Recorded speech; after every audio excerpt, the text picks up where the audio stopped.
Assalamualaikum warahmatullahi wabarakatuh. Perkenalkan, nama saya Zulfa Khairunisa. Saya mahasiswi dari Bimbingan Konseling Islam semester 5. Di sini saya akan menyampaikan tentang penyuluhan agama terkait kebangsaan atau keragaman Indonesia. Indonesia lahir dengan bineka etnis, suku, bahasa, agama, dan budaya, di mana Bhinneka Tunggal Ika menjadi semboyan bangsa Indonesia sebagaimana tercantum dalam lambang burung Garuda Pancasila. Di kaki burung Garuda terlihat sangat jelas tulisan Bhinneka Tunggal Ika. Hal ini menjadi jelas bahwa Indonesia terlahir dengan kebinekaannya, sehingga kita harus menjaga dan melestarikan kekayaan Indonesia ini. Meskipun keanekaragaman yang dimiliki Indonesia ini tidak kemudian membawa ke dalam negara yang penuh dengan konflik, tetapi justru menjadikan Indonesia sebagai negara yang kuat dan kaya. Seperti yang kita tahu, keanekaragaman Indonesia terdapat dalam banyak elemen, yakni misalnya banyaknya suku, budaya, etnis, bahasa, serta agama. Tetapi yang paling menarik yang selalu dibahas oleh para cendekiawan yaitu persoalan seputar agama, karena pembahasan agama akan menjadi sangat sensitif di semua kalangan. Hal ini terjadi banyaknya agama yang ada di Indonesia. Seperti yang kita tahu, ada agama Islam, Protestan, Katolik, Hindu, Buddha, serta Konghucu, di mana keenam agama ini diakui dan disahkan oleh negara. Artinya setiap warga Indonesia diberikan kebebasan untuk beragama sesuai dengan keyakinannya masing-masing. Bila kita renungkan dan kita nalar dengan akal manusia, tentu hal ini terus menyeret bangsa kita terhadap persoalan keagamaan dan akan mengganggu terhadap harmonisasi kerukunan masyarakat Indonesia. Karena setiap agama mempunyai kepercayaan tersendiri, mempunyai kitab dan aturan tersendiri, yang tentu terdapat perbedaan antar satu agama dengan agama yang lainnya. Namun, pada dasarnya seluruh agama tersebut mengajarkan perdamaian, toleransi, dan kerukunan hidup dalam bermasyarakat. Seperti contohnya dalam Islam dikatakan pada Al-Quran, "Hai manusia, sesungguhnya kami menciptakan kamu dari seorang laki-laki dan perempuan, dan menjadikan kamu berbangsa-bangsa dan bersuku-suku supaya kamu saling kenal mengenal. Sesungguhnya orang yang paling mulia di antara kamu di sisi Allah ialah orang yang paling takwa di antara kamu. Sesungguhnya Allah Maha Mengetahui lagi Maha Mengenal." Quran Surat Al-Hujurat ayat 13.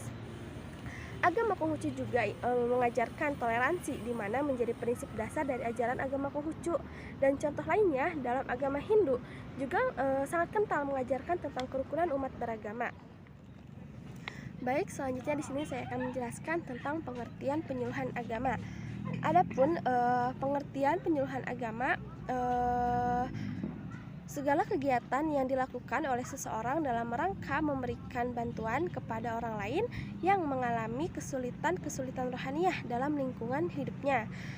Adapun pengertian kerukunan umat beragama menurut peraturan bersama Menteri Agama dan Menteri dalam kerukunan umat beragama adalah keadaan hubungan sesama umat beragama yang dilandasi toleransi, saling pengertian, saling menghormati, menghargai, kesetaraan dalam pengalaman ajaran agamanya, dan kerjasama dalam kehidupan bermasyarakat, berbangsa, dan bernegara di dalam Negara Kesatuan Republik Indonesia berdasarkan Pancasila dan Undang-Undang Dasar Negara Republik Indonesia tahun 1945.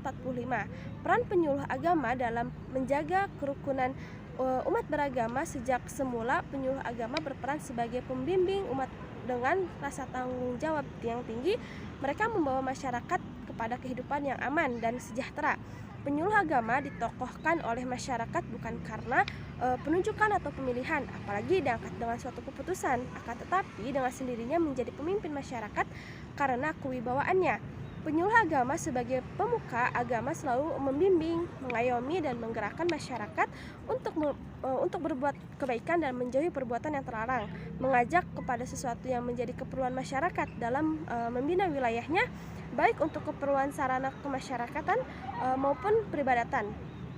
Penyuluh agama menjadi tempat bertanya dan tempat mengadu bagi masyarakatnya untuk memecahkan dan menyelesaikan dengan nasihatnya.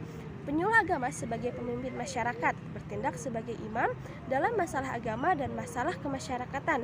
Begitu pula dalam masalah kenegaraan dan usaha mensukseskan program pemerintah. Adapun tugas dan fungsi penyuluh agama terhadap kerukunan umat beragama, adapun yaitu sebagai fungsi informatif, edukatif, konsultatif, dan advokatif. Fungsi informatif atau edukatif penyuluhan agama memberikan informasi atau pengajaran terkait kerukunan umat beragama yang meliputi pengertian kerukunan umat, ukhuwah, dan lain sebagainya, termasuk memberikan penjelasan dengan beberapa konflik yang terjadi dengan faktor-faktor penyebab terjadinya konflik. Adapun fungsi konsultatif, penyuluhan agama menerima konsultasi atau menerima pengaduan masyarakat berkenaan dengan masalah kerukunan agama yang terjadi di lingkungan mereka. Fungsi advokatif, penyuluhan agama membantu meredakan, mengatasi, dan menyelesaikan masalah-masalah kerukunan bersama yang terjadi di masyarakat, baik yang bersifat intern umat beragama maupun yang bersifat ekstern umat beragama. Untuk meningkatkan kualitas kerukunan umat beragama, setidaknya ada 5 hal untuk terus dikembangkan atau yang harus dilakukan, yaitu nilai religius. Ya, ini kerukunan umat beragama yang dibangun setidaknya mempresentasikan sikap yang religius, artinya terbangun dari ketulusan pengabdian diri terhadap Tuhannya. Jadi kerukunan umat yang dibangun murni karena motif diri untuk mendapatkan keridhaan, keselamatan, dan kesejahteraan dari Tuhannya. Yang kedua yaitu keharmonisasan, yaitu kerukunan umat beragama yang akan terlihat bila antar umat beragama melakukan hubungan yang harmonis. Yang ketiga itu kedinamisan, ya ini kerukunan beragama juga dilihat dari antar umat beragama mampu memperlihatkan suasana yang dinamik, bersemangat, bergerak, dan mudah menyesuaikan diri dengan keadaan yang ada. Yang keempat yaitu kreativitas, ya ini kerukunan diorientasikan kreatif upaya mengembangkan bersama antar agama. Yang kelima itu produktif, yakni kerukunan diarahkan kepada sesuatu yang bermanfaat kepada banyak orang, misalnya gotong royong, membantu yang miskin, bakti sosial, dan lain sebagainya. Mungkin cukup sekian yang bisa saya sampaikan atau yang bisa saya paparkan. Kurang lebihnya saya mohon maaf apabila terdapat banyak kesalahan. Wassalamualaikum warahmatullahi wabarakatuh.